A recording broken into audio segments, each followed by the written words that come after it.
A paz do Senhor, meus irmãos, minhas irmãs, sejam muito bem-vindos ao nosso canal. É tempo de ensinar EBD, um canal exclusivo para os amantes da Escola Bíblica Dominical. Eu sou Adriano Ricobelo, sou presbítero da Assembleia de Deus aqui da cidade Franca, interior de São Paulo. Também sou professor da Escola Bíblica Dominical, ministro aulas também no CAPED, que é o Centro de Aperfeiçoamento de Professores da Escola Dominical. E hoje iremos estudar uma linda e maravilhosa lição.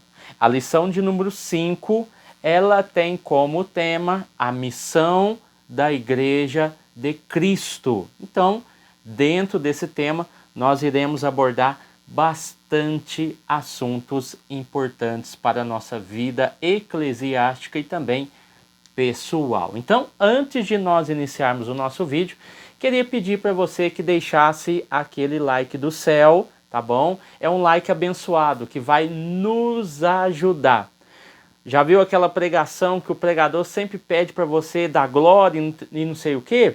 Aqui eu te peço que você deixe aquele like abençoado, aquele like do céu e venha aí nos ajudar. Não somente esse like abençoado, mas também o seu comentário é muito importante para o nosso canal e principalmente o seu compartilhamento. O seu compartilhamento faz com que outras pessoas conheçam o nosso trabalho, conheçam a nossa pessoa e conheçam essa grande tarefa, tá bom? Então, eu estou aqui para tentar te ajudar naquilo que for possível, trazendo conteúdos de qualidade, responsabilidade e também com muita prudência e temor a Deus. Então, é assim que nós iniciamos todas as nossas aulas, tá bom? Então vamos lá, como de praxe, como de costume, vamos aqui para o textuário. O textuário vai trazer grandes verdades absolutas aqui e interessantes. Primeiro ponto, já pega a sua caneta, já pega aí a sua anotação e perseveravam. Essa ideia de perseverar dentro do texto aqui, nós estamos falando de conservar-se firme ou constante em sentimentos, atitudes e resoluções. Conservar-se firme ou constante em sentimentos, atitudes e resoluções. O que é resolução? Resolução são normas, decisões tomadas. Então, quando o texto diz e perseveravam, ou seja, eles tinham toda essa ideia de se conservar dentro da ideia de ser constante nos seus sentimentos, atitudes e resoluções. Por quê? Porque eles estavam baseados no quê? Na doutrina. E essa questão da doutrina, ela nos traz a ideia de conservação e também nós vamos ver que essa ideia da doutrina, ela é uma base firme, uma estrutura para aqueles que estão ouvindo. E de onde ela provém? De onde ela vem? Quem enviou? Quem está falando? Essa doutrina é dos apóstolos. Essa doutrina dos apóstolos significa muito. Por quê? Porque eles são o objeto da referência, os apóstolos. Por quê? Porque eles viram, eles ouviram e eles sentiram aquilo que Jesus os ensinou e mostrou. E na comunhão, a ideia da comunhão é essa ideia da unidade. Quando o texto vai falar e no partir do pão, eu estou falando de algo que une. Partir do pão, alimento, é algo que une, é algo que expressa e também faz com que a pessoa tenha sentimentos naquele momento. Está falando de algo generoso, porque eles repartiam generosidade, e também está falando de compaixão. Então não é somente comer, é sentir nesse momento. O texto vai dizer, e nas orações. Aqui eu estou falando de fé e estou falando de perseverança. Então esse grupo estava bem alicerçado em 4 pontos principais: doutrina, comunhão, partir do pão e as orações. A verdade prática, como o sal fora do saleiro cumpre a sua função de salgar, como o sal fora do saleiro cumpre a sua função de salgar, assim a igreja, quando adora, discipula, testemunha das insondáveis riquezas de Cristo. Ou seja, o sal ele só tem um objetivo, ele só tem um valor, ele só cumpre o seu papel quando ele sai de dentro do saleiro. Então, dentro ele não tem serventia ou eficácia, tá bom? Então, o crente ele tem essa mesma responsabilidade. Ele não pode ficar enclausurado. Saiu da igreja, ele tem que ser um agente transformador daquele ambiente aonde ele vive.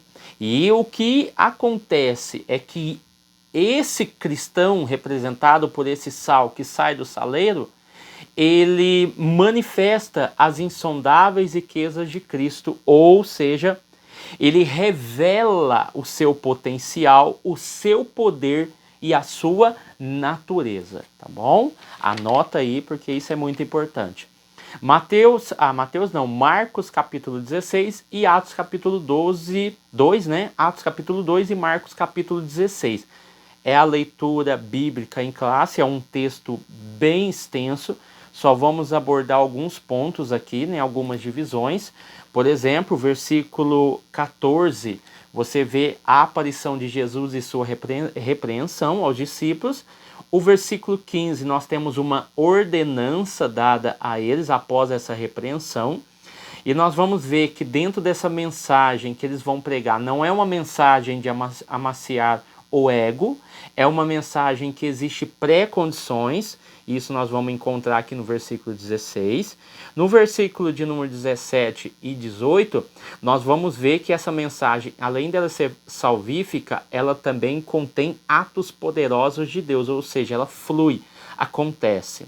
O versículo 19 vai falar dessa ascensão de Jesus, né? E nós vamos ver que entre a ideia da salvação e o poder tem também atrelado ao pensamento a ideia da ascensão, desse Cristo que está ordenando tudo isso.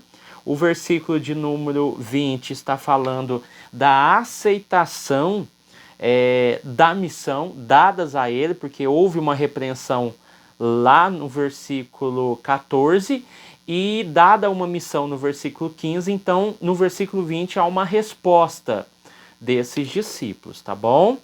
E quando você olha ainda o versículo de número 20, você vai ver tanto a questão da pregação quanto a questão dos sinais. A questão da pregação citada aqui no versículo 20, fazendo referência ao versículo 15. E ainda concernente aos sinais, porque está falando do id, o versículo 17 e 18 é cumprido aqui no versículo de número 20, tá bom? Então depois dá uma recapitulada aí e vê que tem muita coisa legal. Atos capítulo de número 2, você vai ver e entender que o versículo 42, nós estamos falando das ordenanças recebidas e adquiridas, tá bom? Recebidas pelos apóstolos e adquirida pelos seus seguidores, os seguidores de Cristo. O versículo 43, nós vamos ver que essa questão do sinal, do temor, nós já vimos aqui no versículo 17 e 18, que é uma consequência dessa missão, tá bom? O versículo 42 de Atos capítulo 2 está fazendo referência ao versículo 15, porque eles estão indo, essa missão é para ir. E no versículo 42 você vê isso se completando na vida da igreja. O versículo 44 e o versículo de número 45, nós vamos ver o seguinte: a questão do repartir, do dividir, você vê aqui claramente que eles repartiam bens de consumos duráveis, que no caso são propriedades, o texto é muito enfático nisso, que alguns que tinham 2 vendiam uma propriedade para repartir entre os irmãos, e também os não duráveis, que eram roupas, calçados, chinelos, todo tipo de adereço que é produto não durável. E os bens de consumo, que que são os bens de consumo imediato, que é o pão, o vinho, enfim. Tudo isso era relacionado a um ambiente de repartição, de contribuição e de adoção, tá bom? Então nós temos aqui uma grande questão importante. O versículo 47 fala da grande adoração e salvação, porque o Senhor acrescentava a cada dia aqueles que haveriam de se salvar. Ou seja, o Espírito Santo fazia uma obra e concedia à igreja aqueles que haveriam de se salvar. Vamos lá? Dentro da nossa introdução, já entrando aqui propriamente dito dentro do conteúdo, a igreja é chamada para proclamar e cumpre a sua vocação de eleita. Lembra que nós já falamos sobre esse versículo em um textuário, 1 Pedro, capítulo 2, versículo de número 9. Nós vimos lá que o povo do Novo Testamento é comparado ao mesmo nível do Velho Testamento, como nação eleita, nação santa, sacerdócio, povo escolhido e adquirido, ou seja, são elementos caracterizados do Velho Testamento que são repassados para a igreja do Novo Testamento e traz aí um grau de unidade e o mesmo grau de importância. Então você vai ver que a igreja vai cumprir o papel de ser sal e também de ser luz no mundo que está imerso em vazio e escuridão. Então é esse mundo ao qual essa nação eleita, sacerdócio real, povo adquirido, nação santa, ela que é especificada em 1 Pedro, capítulo 2, versículo 9, o ambiente aonde ela vai habitar, é onde ela vai atuar. Então, o grau de importância da igreja para o mundo é tamanho que ela recebe várias imagens concernente ao seu valor, tá bom? E aqui o texto vai continuar dizendo quando participa da grande comissão. Tendo como fundador Jesus, não foi homem nenhum, então, como nós já falamos em outras aulas, Jesus não fundou igreja denominação, mas Jesus fundou a igreja como comunidade dos remidos. Então eu tenho a comunidade dos remidos que foi fundada por Jesus. E aqui nós temos que entender que essa comunidade fundada por Jesus, essa igreja, essa eclésia, essa reunião dos remidos, ela tem que ter adoração, ela tem que ter comunhão e ela tem que ter um grande papel presente nesse século. Então ela não é, como já foi falado lá nas primeiras aulas, um papel somente de uma reunião formal, ou uma reunião social, ou uma reunião gourmet, que só serve para ajuntar pessoas para se alimentar. Não, não é somente isso. São elementos que fazem parte, mas essa comunidade de salvos, ela tem como objetivo alguns propósitos bem específicos: adoração a Deus, louvor a Deus, agradecimento, petições, ou seja, é um ambiente diferenciado das outras reuniões que existiam. Primeiro tópico, pregação e instrução, proclamando as boas novas. Como ela foi fundada por Jesus, ela tem como propósito abençoar o mundo. Ela não tem o propósito de amaldiçoar e nem condenar o mundo, mas ela tem o propósito de expor as verdades do evangelho do reino de Deus. Porque o evangelho não é da igreja, o evangelho é do reino. Então nós pregamos a mensagem do evangelho do reino, tá bom? Então não confunda, igreja A, igreja B, nós temos a verdade, para com isso. Não existe isso, tá bom? Igreja A, igreja B, é a certa, é a correta, meu Deus, estamos perdendo o nosso tempo. Tem coisa mais importante para se tratar. Discussões teológicas, tudo bem, é normal ter uma discussão teológica, mas a partir do ponto que eu entender que a denominação, ela afasta, ela não une, e que o reino de Deus, ele une, só que o reino de Deus tem regras, tem condições. É isso que as pessoas não querem, tá? Elas querem uma igreja livre, uma igreja que não tenha limites, e isso não está correto. O reino de Deus existe regras normas e condutas, tá bom? Ele não é de qualquer jeito. Então nós temos aqui um ambiente de comunidade, um ambiente dos remidos, dos santos, a comunidade dos remidos e dos santos, porque ela tem o papel de abençoar. Após ressuscitado, o Senhor Jesus comissionou os discípulos a pregarem. Ou seja, nós temos aqui o surgimento da salvação através da pregação, dos sinais, e nós temos também a ideia de trazer as boas novas. Então, quando você traz as boas novas, você está trazendo o quê? Você está proclamando e trazendo às pessoas os benefícios do reino, através de sinais, através de maravilhas, através da salvação, que é a mais importante para o homem.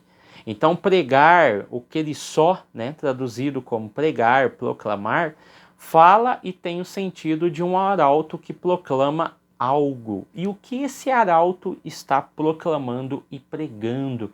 Isso é importante você perceber, notar quando alguém está ministrando.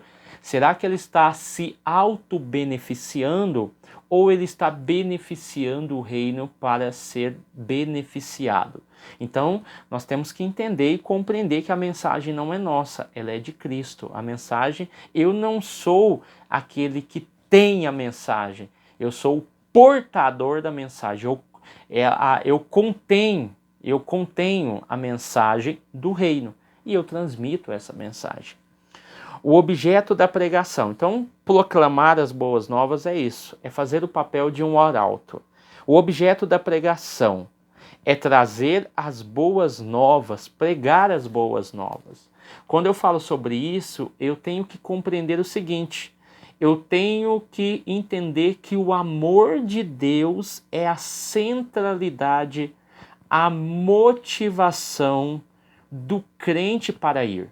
Se eu não conseguir compreender que o amor de Deus é a verdadeira motivação do crente para ir, eu não consigo fazer nada, porque eu vou basear o amor que eu tenho, o sentimento que eu tenho naquilo que eu estou pregando. E ao contrário, eu tenho que entender o amor de Deus, tentar compreender o amor de Deus. Como é que pode Deus, na sua infinita bondade, misericórdia, santidade, querer alguém que está jogado na calçada, querer alguém que está nas drogas, querer alguém que está no mundo do crime?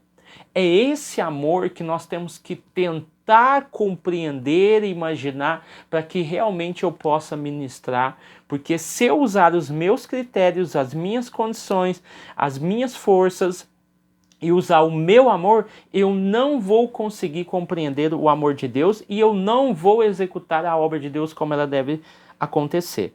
Então, o amor de Deus é a centralidade da missão, é aquilo que faz essa roda girar, é o amor. O amor é aquilo que gira todo esse sistema bíblico e também espiritual, tá bom? Então, aqui, pregar a mensagem da cruz é anunciar o evangelho do reino de Deus revelado em Cristo. Então, você vai ver aqui em Atos capítulo 8, versículo 12, a menção de Filipe. Filipe pregou as boas novas do reino em nome de Jesus. Analise. Filipe pregou as boas novas do reino, tá bom? Em nome de Jesus. Não é em nome do apóstolo, não é em nome da igreja. É no nome de Jesus. O evangelho é do reino, tá bom? Então nós temos que entender que o subtópico de número 3, vai falar discipulando os convertidos. Então essa mensagem ela tem que ter um foco, tem que ter um objetivo e tem que ter resultados. E esses resultados estão na ideia de disciplinar, que é instruir, ou seja, eu proclamo, eu prego a mensagem, eu levo a palavra de Deus àqueles que estão fora. Com isso, eu tenho que disciplinar. E disciplinar não é algo ruim, pelo contrário, é instruir os que estão do lado de dentro. Então eu prego para aqueles que estão do lado de fora e disciplino aqueles que estão do lado de dentro. Eu prego e proclamo para os que estão do lado de fora e disciplino aqueles que estão do lado de dentro. Então, o próprio texto deixa bem claro que disciplinar, né, no grego aqui, está na ideia de instruído, treinado. Eu até anotei aqui que a ordem imperativa aponta para a universalidade da salvação. Ou seja, todo cristão deve estar pronto para ir e fazer. É um preparo, é uma preparação. Você prepara alguém para fazer algo. Por isso que não se faz discípulos em um único ato. Pelo contrário, isso demanda tempo. Proclamar, discipular, integrá-los socialmente e espiritualmente à igreja, isso é muito importante. Então não se constrói um discípulo em um único ato. Eu aceitei Jesus, amanhã eu vou pôr um terno e vou pregar e vou fazer... Calma, há uma preparação muito específica para cada obreiro. Eles precisam entender que há uma preparação, tá bom? Jesus, ele se preparou 30 anos para pregar 3. Tem gente que se prepara 3 para querer pregar 30. Então nós temos que tomar muito cuidado, é uma realidade, tá bom? Que nós temos que nos atentar. Tem gente que já começa a pregar e já quer sair pelo mundo. Calma, há muitos desafios, muitas dificuldades. A sua família, isso e aquilo, tem coisas que precisam ter um alicerce para que tenha uma estrutura. Mesmo que a casa destelhe, mesmo que a parede rache, a estrutura ela tem que estar sólida. Se a estrutura estiver sólida, preste atenção nisso. Se a estrutura estiver sólida, o telhado pode ser consertado. Se a estrutura estiver sólida, que é a base, né? A parede que está rachada pode ser consertada. Se a base estiver forte, essa estrutura estiver boa, uma pintura resolve. Mas o obreiro que não tem um alicerce bom, a casa pode estar linda e maravilhosa. Se o alicerce afundar, toda aquela casa vai ao chão. O telhado pode estar bom, a pintura pode estar boa, pode ter um bom reboque, pode ter uma boa paginação, a estrutura vai para o chão. Pense nisso, tá bom? Vamos lá. O texto vai dizer aqui que os discípulos eles são instruídos, treinados, ou seja, a igreja ela tem uma tarefa inacabada, ok? Isso é fato. A igreja hoje ela não tem uma tarefa cumprida, está inacabada. A salvação, ela, quando nós olhamos dentro desse viés, a salvação, ela, por meio de Cristo, é o cumprimento da promessa feita a Abraão de abençoar as famílias da terra. Então nós entendemos e compreendemos esse valor de abençoar. O trabalho missionário é a vivência do amor divino como revelação dinâmica e atua e também de sacrifício. Deixa eu ler aqui de novo. O trabalho missionário é a vivência do amor divino como relação dinâmica e ativa e de sacrifício.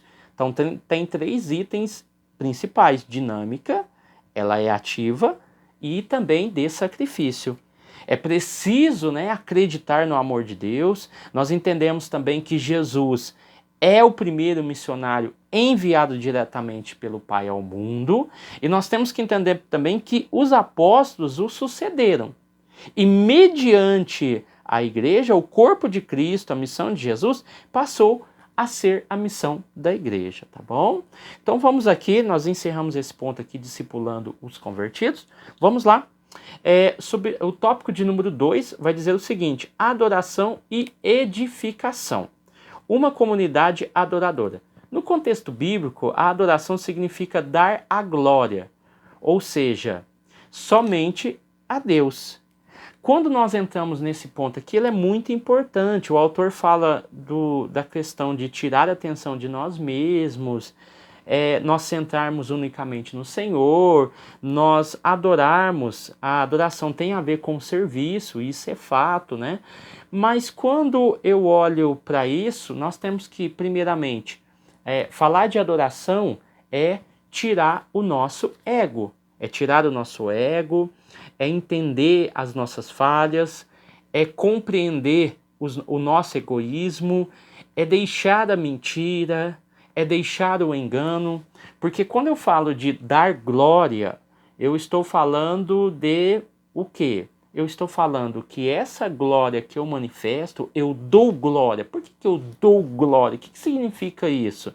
Se você pega tanto no grego quanto no hebraico, você entende que consiste na manifestação de Deus. Glória consiste na manifestação de Deus.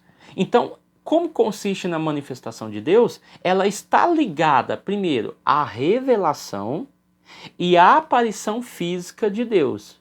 Quando eu falo de aparição física, eu estou falando de que ela é irresistível, de que há um esplendor, de que há um brilho. Então eu falo de algo físico. Quando eu estou falando de glória relacionada à revelação, eu dou glória, eu estou falando da sua santidade, do peso, eu estou falando da dignidade, como é magnífico e como é igualável, tá bom? Então aqui eu compreendo a ideia de dar glória, eu dou glória. Então eu entendo a glória como um fator físico e também como um fator revelatório, a questão da revelação. Então o autor ele deixa bem claro também a ideia de adorar, tá? E nos apresentarmos como sacrifício vivo, agradável e perfeito. Por quê? Esse sacrifício ele é comparado ao sacrifício do Antigo Testamento. Então antes você tinha um animal que era oferecido, mas agora não tem mais. Então eu me ofereço como sacrifício vivo, santo e agradável a Deus. E o texto de Romanos, capítulo 12, versículo 1, especifica muito bem. Não é preciso ficar tocando sofar, não é preciso ficar colocando um manto, não é preciso ficar colocando aqueles vestidos judaicos. Não, somos assembleanos, calma. O texto, que é o vosso culto racional, entender o porquê que eu estou ali. Você sentiu vontade de dar glória? Dá glória, aleluia. Fala em língua estranha, porque a língua estranha edifica a si mesmo. Sentiu vontade de saltar, de pular? Pule, porque esse é o seu momento de adorar a Deus. Aí sim, você não precisa de artifícios, você não precisa de manobras, você precisa apenas adorar a Deus da sua forma e do seu jeitinho. Quietinho, ou às vezes barulhento, não importa. O importante é que o seu coração esteja voltado a Deus e isso transforma a sua vida e transforme também aquele que te acompanha. Então, falar de centralizar a adoração, né, o autor usou esse termo, centrarmos unicamente do Senhor, centralizar não é excluir os demais, é priorizar aquilo que tem valor. Centralizar a adoração ao Senhor não é excluir os demais problemas. Porque você já viu aquela pessoa que pega o microfone e fala assim: irmãos, deixe o seu problema do lado de fora e entre aqui para adorar a Deus. Isso é incoerente. Por quê? Porque justamente nós vamos à casa do Senhor e um dos propósitos é buscar a cura, buscar a solução dos nossos problemas. E os nossos problemas que nós temos afeta diretamente o nosso biológico, afeta diretamente o nosso social, o nosso psicológico e o nosso espiritual.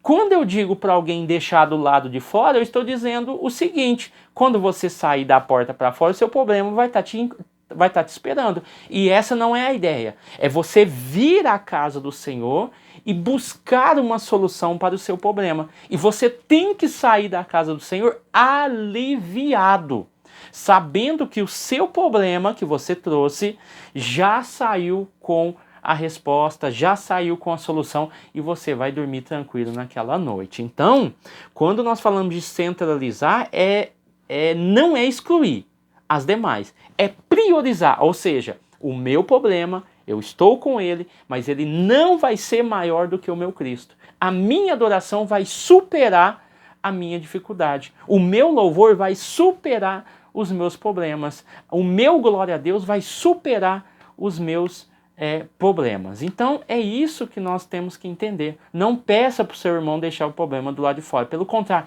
traga ele dentro da casa do Senhor. É aqui que nós vamos encontrar a solução do seu problema. Então, quando eu falo de serviço que o autor colocou aqui, é trabalho, é trabalhar, ou seja, é aqueles que realmente estão sujeitos ao seu controle. Então eu falo de serviço. Então eu estou ministrando, servindo de uma forma especial e pessoal. Então essa adoração, ela tem o poder de estabelecer ou dar expressão a um relacionamento. Então eu vou na casa de Deus, eu fico ali só ouvindo. Eu não expresso adoração. E quando eu falo, não estou falando apenas de manifestar externamente, interiormente. Então eu vou na igreja ali socialmente, porque o meu amigo vai, porque o meu pai vai, porque minha mãe vai, porque minha esposa vai, porque meus filhos vai. Eu não estou ali para adorar. Se eu entender que essa adoração, ela estabelece um ponto de contato, ou seja, ela dá expressão ao sentido de estar ali. Como ela dá sentido e expressão de estar ali, ela cria um relacionamento. Você já sentou perto de alguém que você não conhece e você não conversou? Você pode ter ficado 10, 15, 20, 30, 40 minutos, uma hora perto dessa pessoa e não conversou. Você não agrediu ela, você não fez nada para prejudicar ela. Só que você não estabeleceu o relacionamento. Se você pergunta, por exemplo, que horas são? Se você pergunta para ela, o que você está fazendo aqui? Há quanto tempo você cria um relacionamento, você cria um contato. Por mais que ela seja estranha, você criou um contato. Dali surge uma amizade, dali surge algo mais, ou seja, você cria um relacionamento. Então, quando você fala de igreja, é a mesma coisa. Se você entra na igreja e fica quieto, não fala nada, não quer saber de nada, e você está ali somente por um momento social, você não cria relacionamento. Mas quando você entra, você dobra o joelho, você glorifica a Deus, você canta um hino, você conta um testemunho, você prega, você louva, você trabalha como diácono, puxa oferta, faz isso, faz aquilo, é regente, você cria um relacionamento dentro da casa do Senhor. Você se torna familiar com Deus, porque você exerce o serviço dentro da igreja, ok? Subtópico de número 2, uma comunidade edificadora. Dentro dessa questão de edificar, eu estou falando do seguinte, que entender essa ideia de ser uma comunidade edificadora começa sim com a proclamação, tá bom? Adoração e edificação. Então, quando eu olho aqui, a ideia de edificar, ela é interessante, porque no sentido literal, está falando de uma construção de um edifício, e metaforicamente no sentido de crescimento espiritual. Então, quando eu falo de uma comunidade edificadora e comparo com esses elementos que o autor colocou, eu tenho aqui uma tríade, né? Eu tenho uma pirâmide, uma tríade, proclamação, depois embaixo aqui eu tenho adoração, e depois aqui eu tenho edificação. Volto aqui para proclamação, adoração e edificação. Então eu tenho elementos aqui que fazem com que essa igreja seja uma comunidade edificadora. É o anúncio oficial feito publicamente. Então, quando eu entendo que essa mensagem feita publicamente, de maneira oficial, representando o reino de Deus, representando os benefícios do reino, eu tenho uma comunidade que edifica, que transforma e que está ali para adorar a Deus, tá bom? Então aqui Efésios capítulo 4, você vai ver claramente algumas questões de mensagens de comunidade edificadora. Primeiro, eu tenho uma conjunção de membros, de cargos, que fazem com que essa igreja tenha aí alicerces. E também nós temos os dons espirituais. Então eu tenho ministérios e tenho dons espirituais que dão alicerces a essa igreja. Então eu tenho uma boa proclamação da palavra, ela tem ministros, ela tem pessoas, ela tem obreiros que trabalham e ela tem os dons. Então eu tenho adoração e edificação. Então se nós pegássemos aqui nessa tríade, né, nós vamos ver que esses proclamadores adoram. E a adoração, ela gera resultados, ela gera dons. Dons geram milagres, geram força, geram robustez. Então nós temos aí uma comunidade edificadora, tá? Ela não é exclusiva, ela não é uma comunidade que se fecha, ela edifica o ambiente, o local onde ela está. Tópico de número 3, comunhão e socialização. A fé na esfera fraternal. Dentro dessa questão, um dos pilares da igreja primitiva estava na comunhão, né? Nós já estudamos e falamos lá no texto áureo. Então, quando nós analisamos aqui, nós vamos ver a ideia da parceria, da participação, da comunhão espiritual, ou seja, um dos pilares dessa igreja primitiva. Então, eu tenho um conjunto de pessoas que comungam as mesmas crenças. Não somente as mesmas crenças, mas as mesmas ideias, as mesmas tendências e os mesmos valores. Então eu tenho essa comunidade ativa. Essa comunidade, ela está alicerçada em vários pontos. E esses pontos foram especificados em Atos capítulo 2, versículo 42, que manteve muito bem a igreja estruturada. Doutrina, comunhão, partir do pão e orações. Quantas igrejas, e quando a gente fala de igreja, não estou falando de placa, né? Quantas igrejas hoje estão distanciando-se em vez de unir-se? Quantas igrejas hoje, em vez de ampliar, estão implodindo?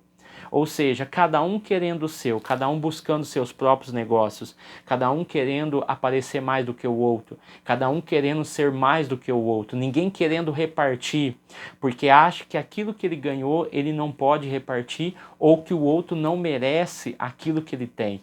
Então nós vivemos um tempo muito egoísta, muito materialista.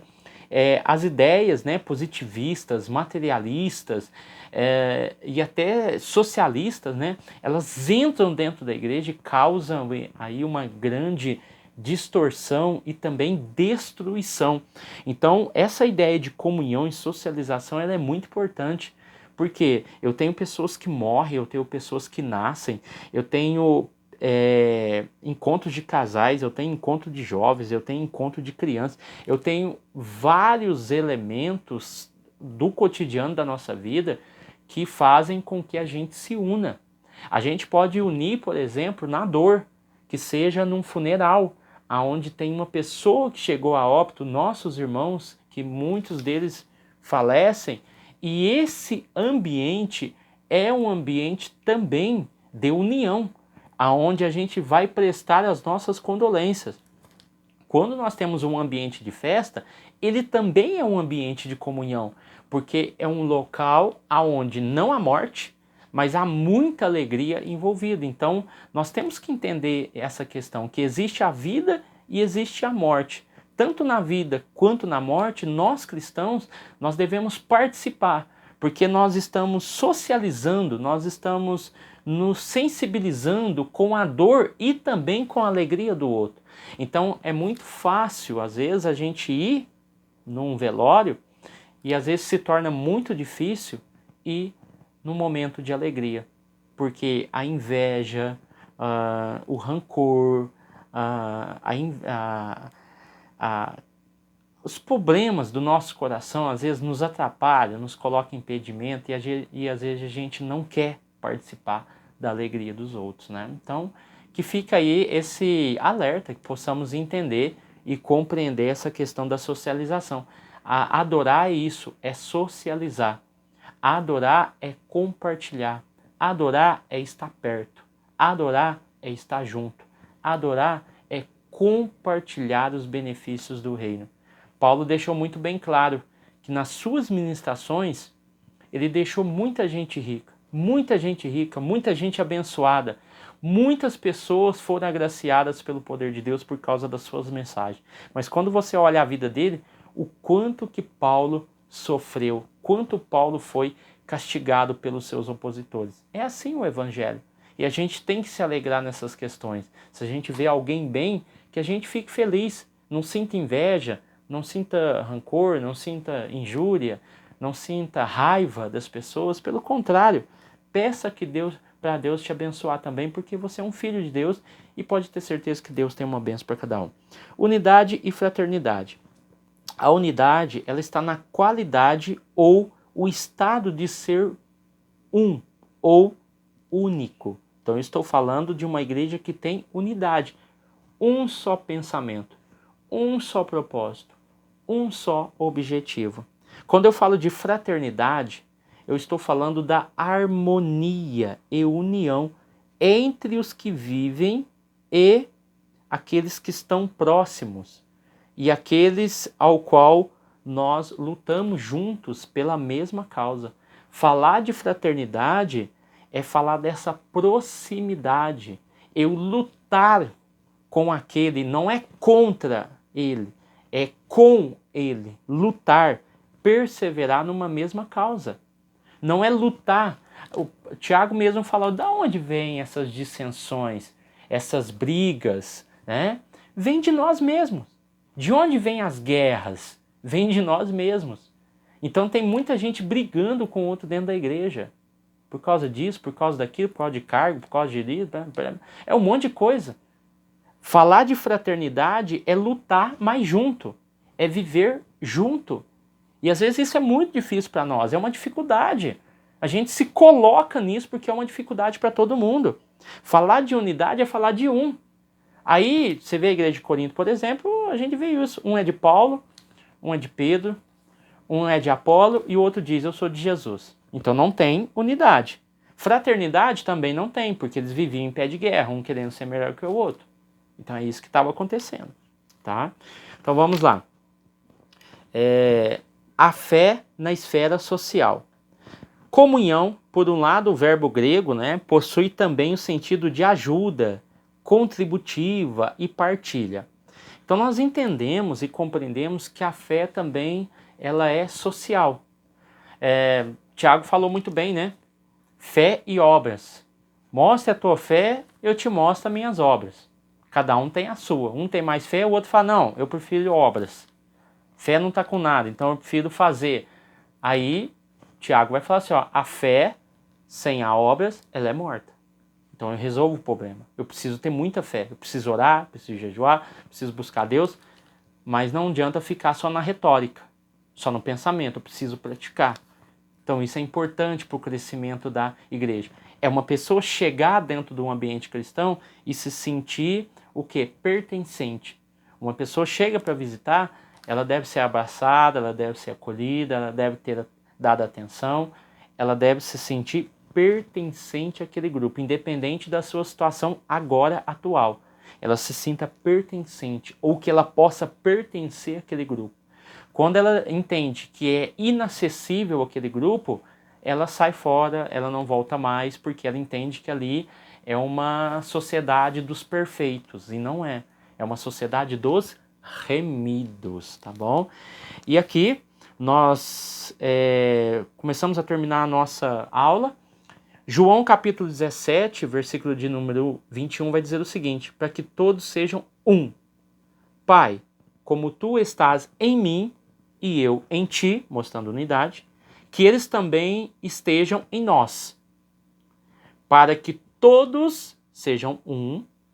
Pai, como tu está em mim Jesus falando, e eu em ti se torna um.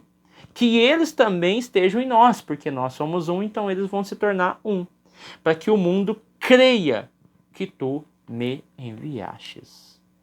Amém, meus irmãos? Então aqui nós ficamos com essa importante aula. Peço a vocês novamente que deixem aquele like do céu, nos abençoe e que Deus possa cuidar da sua família e da sua casa. Amém? Deus abençoe você, sua casa e sua família. Fique com Deus e até o próximo vídeo, em nome de Jesus.